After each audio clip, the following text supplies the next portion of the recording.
Welcome to my today story channel. இன்றைக்கி நான் சொல்ல போகிற கதை ஐப்பசி மாதத்தில் வரக்கூடிய பௌர்ணமியில் சிவனுக்கு நடக்கக்கூடிய அன்னாபிஷேகம் பற்றினது.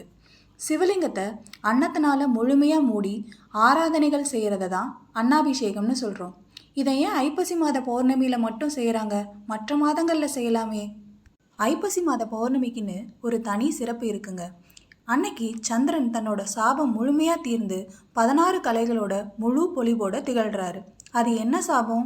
சந்திரனுக்கு அஸ்வினி முதல் ரேவதி வரையிலான 27 மனைவிகள் இருக்காங்க. இதில் ரோஹிணிட்ட மட்டும் தனி அன்பு செலுத்துறாரு சந்திரன். மற்றவர்கள்ட்ட பாராபட்சம் காட்டுறாரு. இதனால் அவரோட மாமனார் தட்சன் அவரோட உடல் தேயட்டும்னு சாபம் கொடுக்குறாரு. சாபம் பெற்ற சந்திரனுக்கு ஒவ்வொரு கலையாக தேய ஆரம்பிக்குது.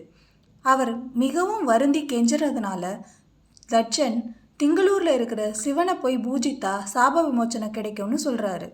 சந்திரனும் திங்களூர் வந்து சிவனை நோக்கி தவம் செய்ய துவங்குறாரு. அவரோட மேனியில் ஒளி நாளுக்கு நாள் மங்க துவங்குது. 3 கலைகள் தான் பாக்கி இருக்கு. அப்போ சிவன் அவர் பால மனம் இறங்கி அந்த பிறையை தனது தலையில் அணிஞ்சுக்கிறாரு. சந்திரன் தட்சனுக்கு கொடுத்த வாக்கை மீறினதுனால அவரோட ஒளி தினமும் தேயுது, முழுவதுமாக மறைஞ்சு பின்னர் படிப்படியாக வளருது. இது எப்போதும் ஒரு சுழற்சியாக நடக்கும்னு சொல்லி சிவன் அருள் புரிகிறாரு. சாப விமோச்சனத்தினால அவருக்கு 16 கலைகளும் திரும்ப கிடைச்சாலும் முழு பொலிவும் வருடத்தோட ஒரே ஒரு நாள், அதாவது ஐப்பசி பௌர்ணமி அன்னைக்கு மட்டும்தான் அவருக்கு கிடைக்கும். திங்கள் முடி சூடியவருக்கு மதி முழுமையான ஒளியுடன் இருக்கும் நாளில் சிறப்பு வழிபாடு செய்வது தானே சிறப்பு.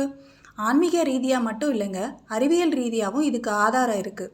அக்டோபர் மாதம், அதாவது ஐப்பசி மாதத்தில் தான் நிலவு பூமிக்கு மிக அருகில் வந்து தன்னோட முழு ஒளியையும் பூமியை நோக்கி வீசுதுன்னு சொல்கிறது வானவியல். நவகிரகங்களில் சந்திரனுக்கு உரிய தானியம் அரிசி. இதை உணர்ந்த நம்மளோட ரிஷிகள் அந்த ஐப்பசி மாதத்தில் அன்னாபிஷேகம் செய்கிறது சிறப்புன்னு கண்டுபிடிச்சு அதை நடைமுறைப்படுத்தினாங்க. அம்பிகை பாகன் சிவன் சதா அபிஷேக பிரியர்.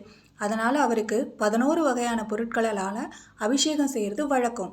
அவை தூய நீர், பசும்பால், இளநீர், கருப்பஞ்சாறு, சந்தனம், விபூதி, தயிர், பஞ்சாமிர்தம், மாப்பொடி, மஞ்சள், அன்னம் ஆகியன. இவற்றில் மிகச்சிறப்பானது அன்னாபிஷேகம். நாமும் இந்த ஐப்பசி மாத பௌர்ணமி தினத்தன்று சிவனுக்கு நடக்கக்கூடிய அன்னாபிஷேகத்தில் கலந்து கொண்டு சிவனின் அருளை பெறுவோம்.